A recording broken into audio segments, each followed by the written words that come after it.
because you can't blow it up, he attacked the guys that you sort of can trade.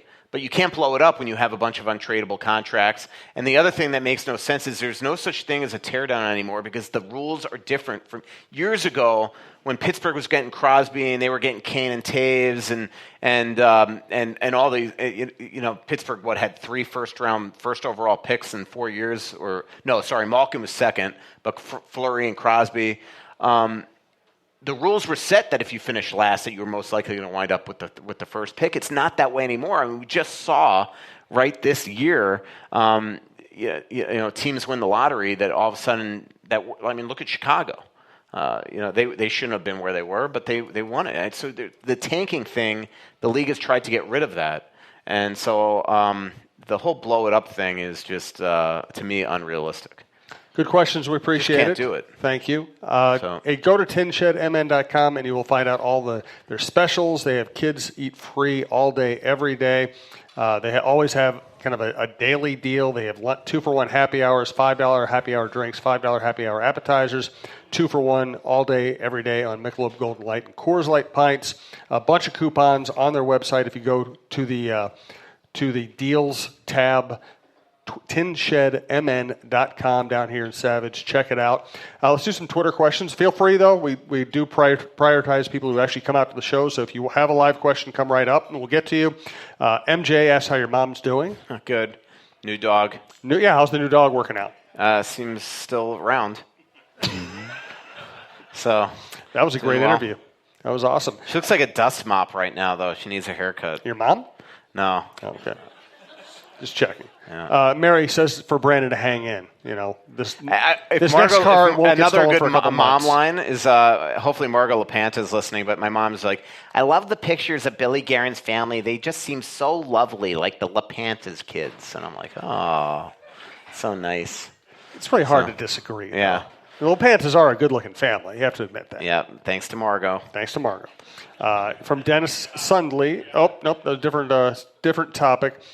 John Cummings asked, do you think a Spurgeon for Lane trade would help both Spurgeon clubs? for who? Lane, I don't think he spelled it correctly. Let me see. So, Laney? Oh, Liney. Liney. He means Liney.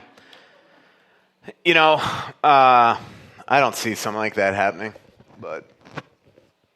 there's a tweet here from Russo Slacks. Everyone has to drink every time Michael says Cabo. Yeah. I thought it was everything you had to drink every time Michael said Florida. From just on the Spurgeon for Liney thing, I'm just spitballing here. But remember, Spurgeon has a modified no move, no trade. I've got to think Winnipeg's on it. No offense, Winnipeg people. Kevin Cheveldayoff is not trading Patrick Liney for a player that might not re-sign there long term. So I don't think it makes any sense. From Russo Slacks, what is Guerin's opinion of second-round draft picks? That's all you got? Just a big sigh? That's all you got. From Skylar Vasius, a big Wild fan, he actually asked me a football question. He asked, what's my take on the whole Andrew Luck spiel? Good question. It's a good question. I've been covering the NFL since '89, and I've seen players just I can't tell you how many players I've been around who just looked like they were suffering as they walked through the locker room every day. They just looked like they'd been in a car wreck. Yeah. And there were times when I'd cover somebody and I'd be like, God, that is the grumpiest, meanest person I've ever met. And then you talk to them 2 years after their career's over, and they are completely different human beings. Like they healed up and they got new perspective and they feel better. It's a brutal, brutal sport. I would never blame anybody for trying to get out with their brain intact or their body intact. And I was listening to Matt Burke the other day, and he was saying that high school participation is at an all-time low. It is. He was talking about what you were just saying about how nobody's ever 100%. Ever. I think you get that in all sports, but these guys are just... But this is severe brain injury and severe limb injury. Well, just body injury. I during OTAs like 2 or 3 years ago, I was in a club with Harrison Smith, and we were chatting, watching TV, and he got up to just honestly throw bottled water in the garbage, and I was in pain watching him get up and walk there. To walk 10 feet to go throw this thing out. Now they were in the middle of OTAs, so I don't, he could have just been beat up from a week. But the reality is that here's a young, fit as a fiddle athlete that was in pain. not even close to the football season. Right. I mean, it's crazy to me. Well, I was good friends with Dave Huffman, who played USFL when he played for the Vikings, and he was a backup, so he wasn't like getting killed every day. He was just going through practice, mostly standing on the sideline.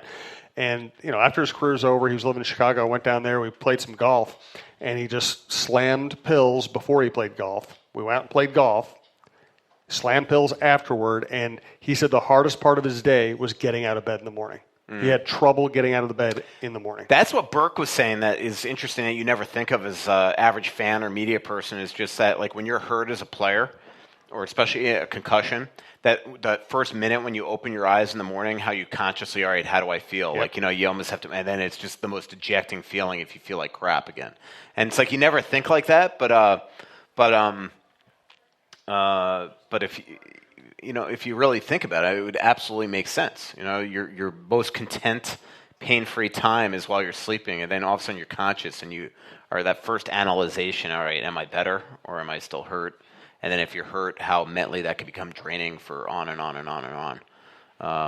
I remember I've told this story before. 2 months before Derek Boogaard died, I walked around New York City with him, and he was telling me about he was dealing with major concussions at that point, and he was just telling me about his day and just how every morning it was just kind of like the most depressing thing in the world as he realized that he's on month 4 of not being able to open the blinds in his New York City apartment and things like that. So. And the other thing you notice, I cover all sports. Baseball players love baseball. Basketball players love basketball. Baseball players love batting practice. They love hanging around the clubhouse. Basketball players, if they weren't in the NBA, they'd go play pickup ball someplace. Hockey players love hockey. Football players like what football can do for them. They don't necessarily like the sport. Yeah.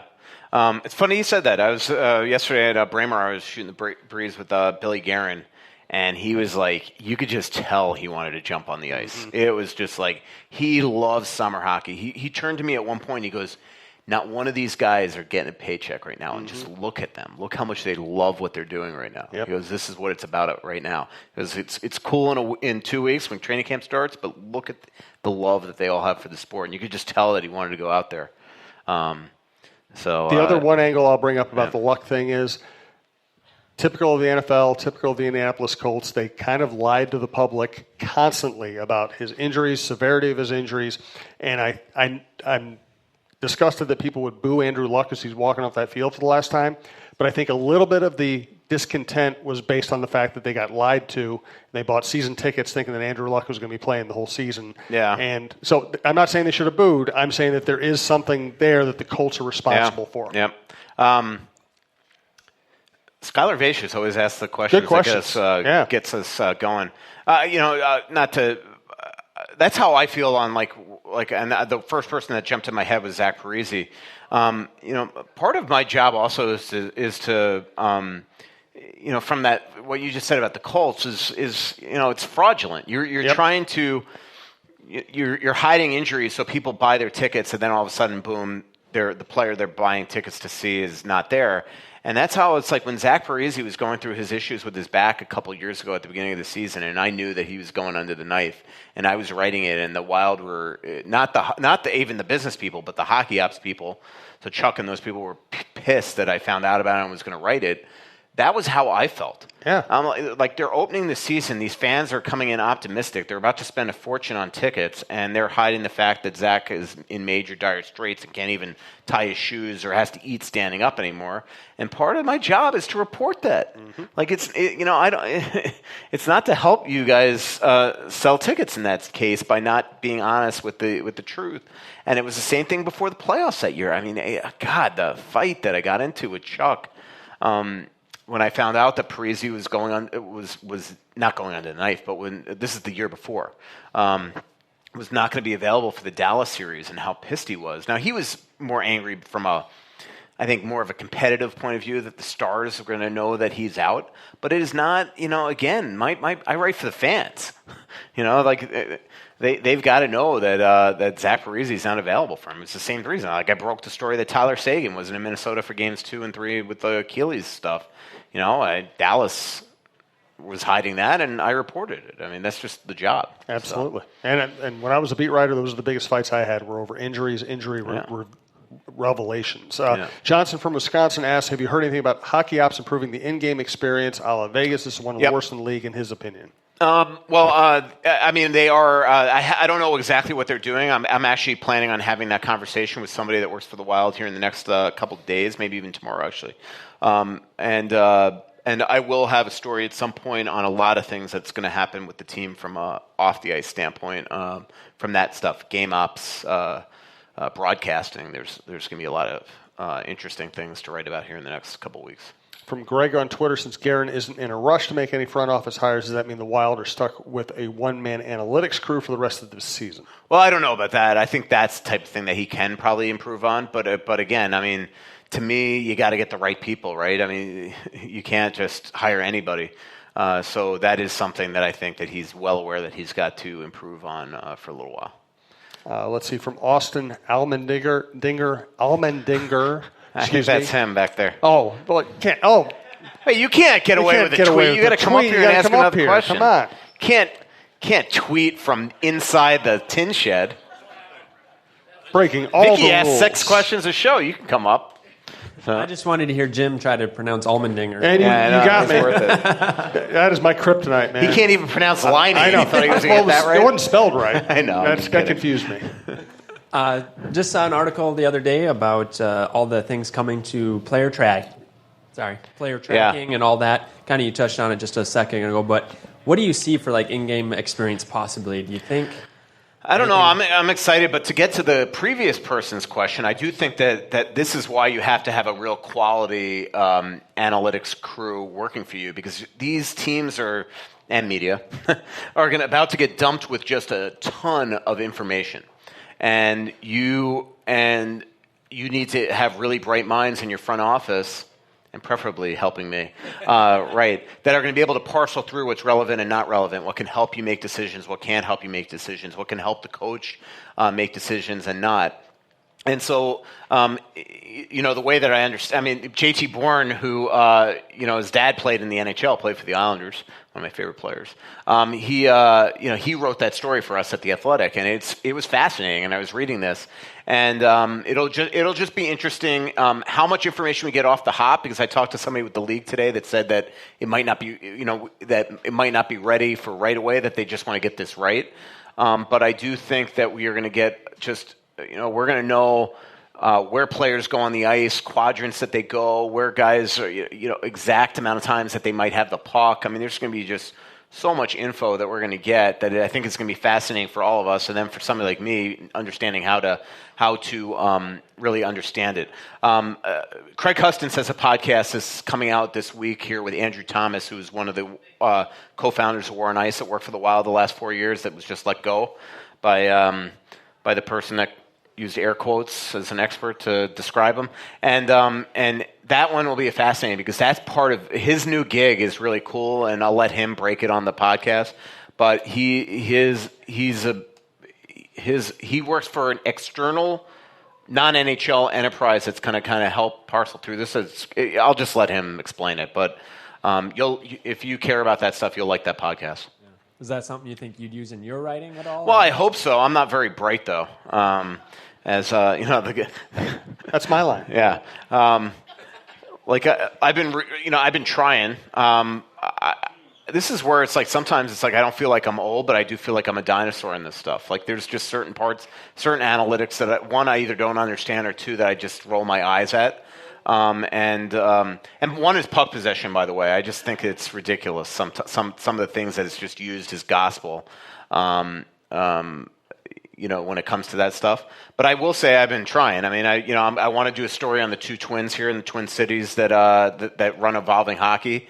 So I want to do a feature on them. But two, I've been using their site a lot lately, especially with contract comparables and things like that this offseason. But from my standpoint, and I've met with Dom before, I've met with Tyler Dello when he worked for The Athletic, now he works for the New Jersey Devils, to find out what's relevant stuff that I can help you, that I can use in my writing. Because sometimes the one thing at The Athletic is that it's like we have Tony Abbott and we have other great analytics writers throughout our platform, and it's like you kind of become, as a beat writer, especially if you don't love the stuff or understand it very well, you kind of almost rely, well, they'll write it. I would much rather that person really understands it, write it, rather than me. But I have, if you notice,